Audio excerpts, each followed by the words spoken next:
हा हे बघ मतदान वगैरे काही करायचं नाही. उद्या 7 वाजता तयार राहा. आपल्याला अलिबागला यायचे. ठीक आहे ना? हॅलो हॅलो मला काय ऐकायला येत नाही. हॅलो मी फोन ठेवतो. बाय. हॅलो बरोबर चला चला आपल्या बॅगा बिगा घ्या चला. आपल्याला जायचंय अलिबागला. हे बॅगा वगैरे घेतल्या का? हा चला पटपट आपली एसटी सुटेल.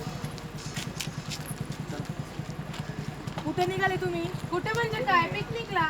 पिकनिकला? हो. आज काय तुम्ही विसरलात? नाही माहित नाही मॅडम. माहित मॅडम आम्हाला काय. आज मतदान करायचंय आणि तुम्ही कुठे पिकनिकला चाललात? हो मॅडम 30 दिवस सुट्टी असते. मग ते मॅडम आम्ही सर्वांनी ठरवलंय मतदान करायचं. नाही म्हणजे नाही. अरे वेळेत का तुम्ही? काय स्वप्न पाहिली होती त्या महापुरुषांनी, त्या देशभक्तांनी? आणि तुम्ही डॉक्टर कलामांनी काय स्वप्न पाहिलं होतं? मिशन 2020. आपला देश 2020 साली महासत्ताक होणार, पण तुम्ही त्यांचं स्वप्न सुद्धा तुम्हीच मिळवलं. डॉक्टर बाबासाहेब आंबेडकरांनी राज्यघटनेमध्ये आपल्याला मतदानाचा हक्क प्राप्त करून दिला. कुठलाही भेदभाव न ठेवता, म्हणजे स्त्री पुरुष समानता, उच्च नीच असं काही न ठेवता मतदानाचा हक्क प्राप्त करून दिला. पण तुम्ही तुमच्या युवा पिढीकडून तर त्यांची खूप मोठी स्वप्न होती, पण तुम्ही युवा पिढीने त्यांची स्वप्न फार धुळीस मिळवली रे. मला लाज वाटते तुम्हाला माझी विद्यार्थी सॉरी मॅडम म्हणून चुकलं सॉरी आमचं मॅडम, मॅडम. चुकलं. आम्ही चुकलं. मतदान सगळ्यांनी- करूनच पिकनिकला जाणार. सगळ्यांनी मतदान करायला जा आणि मग आपण पिकनिकला नंतर पिकनिक, आधी मतदान.